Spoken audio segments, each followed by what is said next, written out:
வணக்கம் ஜோதிட அன்பர்களே. தமிழ் புத்தாண்டு குரோதி வருட நட்சத்திர பலன்கள். ரேவதி நட்சத்திரம். இந்த ஆண்டு பொதுவாக சில சங்கடங்கள் இருக்கும், ஒருவிதமான பீதி இருந்து வரும். பெரிய மனதோடும் தேவபக்தியோடும் இருந்து அவற்றை சமாளிக்கவும். மனத்தை மட்டும் தளரவிடாதீர்கள். அரசு அலுவலர்களுக்கு பிரச்சினை இருக்காது என்றாலும் சாமர்த்தியமாக நடந்து கொண்டால் வெற்றி நிச்சயம். வியாபாரிகளுக்கு பாதிப்பு ஏற்படாது, செய்யும் தொழிலில் சிக்கல் வராது, கொடுக்கல் வாங்கலில் நிதானம் தேவை.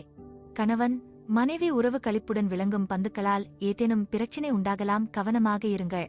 உங்களுடைய கௌரவம் ஓங்கும், பொருளாதார வளர்ச்சி, குடும்ப நலம், தொழில் வளம், பதவி உயர்வு போன்ற நற்பலங்கள் ஏற்படும். இது தகுதி வாய்ந்தவர்கள் பாராட்டப்படுவார்கள். உங்களுடைய ஆதாயமான நிலைக்கு அடிகோலும் விதமாக சில காரியங்கள் நடக்கும். புதிய சகவாசத்தை புறக்கணியுங்கள். செல்வாக்கு அதிகமாகும், செல்வம் சேரும், பழைய பாக்கி வசூலாகும். குடும்பத்தில் திருமணம், மகப்பேறு போன்ற பாக்கியங்கள் ஏற்படலாம், பதவி உயர்வு கிட்டும். குடும்பநலம், தாம்பத்திய சுகம் எல்லாம் சீராக அமையும். குடும்பத்தில் சச்சரவுக்கு இடம் அளிக்காதீர்கள். வெளிப்படையாகவும் உண்மையாகவும் நடந்து கொண்டால் நலம் பெருகும். தப்பித் தவறியும் தவறான செய்கைக்கு இடம் கொடுத்தால் இழிநிலை உண்டாகும். கடன் தொல்லை இருக்கு மாதலால் சமாதான முறையில் பேசிச் சமாளிக்க வேண்டியது அவசியமுடல் நலனை கவனிக்கவும். உத்தியோகஸ்தர்களுக்கு முன்விரோதம் காரணமாக ஒரு சச்சரவு உண்டாகலாம், அதை பொறுமையுடன் சமாளித்தால் வெற்றி நிச்சயம். விரும்பிய பதவி உயர்வு, இடமாற்றம் கிடைக்கும், கவலை வேண்டாம்.